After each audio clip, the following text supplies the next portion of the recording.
We are talking about a new book released from the Department of Energy called A Decade of Discovery. And with us, Jeffrey Kupfer, Acting Deputy Secretary, Department of Energy. Jeffrey, good to have you with us. It's great to be here today. A Decade of Discovery chronicles 10 years of research and innovation at the National Research Labs run by the Department of Energy. It's a fascinating book. It really is.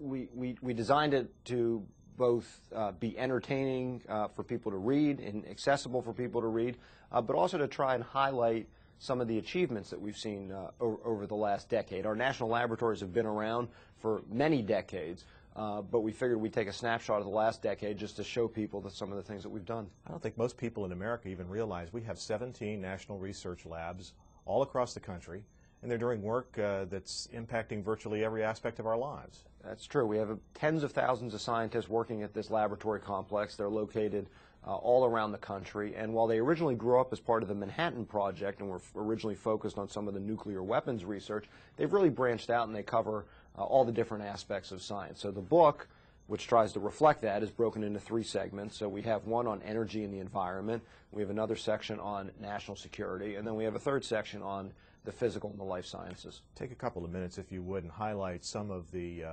top stories that come to your mind when we look at the research and the innovation going on in those 3 categories. Well, when we look at energy and the environment, for instance, we have a number of different initiatives in alternative energy, and one of the most important ones is in biofuels. And we have, over the last few years, done a lot of research, and as well as setting up 3 bioenergy research centers. And the point of those centers is to try to advance the work in taking non-food-based plants and other materials and turning them into fuel for our automobiles. And so we're working both to do some genetic engineering of some of those plants, and then also to figure out how to modify them so that we can break them down easier into fuel and so that they're more efficient in fuel use. And that's designed to reduce our dependence on oil. In the area of national security, we've done a lot of work both to deal with non-proliferation and to try to enable us to more easily detect nuclear materials. And also, we've done some work that's helped with armor for our troops to make it more effective for them. And then in the area of the physical and the life sciences, we've seen breakthroughs in Parkinson's disease, Alzheimer's, even cancer that have come from these laboratories. It's amazing when you talk about the Department of Energy doing research work that improves people's lives with Parkinson's or Alzheimer's. There's even one story that talks about how the department is working to contain the spread of a pandemic or the spread of an illness across citywide. Right, and much of those advances come from our resources in supercomputing. We have 7 of the 10 fastest computers in the world, and while those computers were originally designed to use for some of our core energy-related missions, we also allow users to come in and use those computers to run experiments on them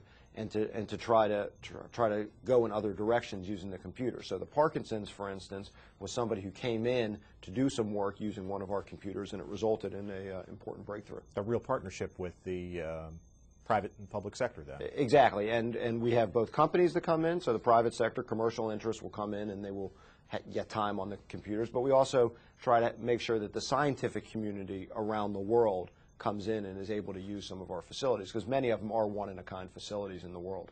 Energy is on every newspaper, on the top headlines of every newspaper and lead stories of every newscast in America. People are very focused on the fluctuating price of oil and how do we make our homes more energy efficient, how do we burn cleaner coal, examples. That's all areas where the Department of Energy is doing research.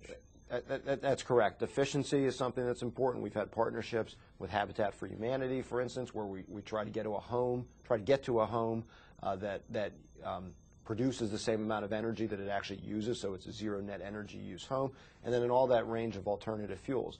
And what we think is really important is that even as the price of oil and as energy fluctuates and people's interests may wax or wane depending on those prices, what goes on in our national laboratories is long-term. It's core basic scientific research, and it's important that we have in place this basic scientific foundation that will enable advances in the future. Some of the greatest scientific minds literally in the world working at these labs. Mr. Kupfer, how can people learn more about this book called A Decade of Discovery? Well, when you say greatest minds, we have 80 Nobel laureates that have come out of our complex, and some of them are highlighted in the book. The best place to find out information on the book is to go to our Department of Energy website.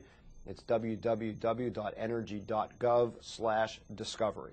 Jeffrey Kupfer, Acting Deputy Secretary, Department of Energy, thank you for your comments today. Thank you.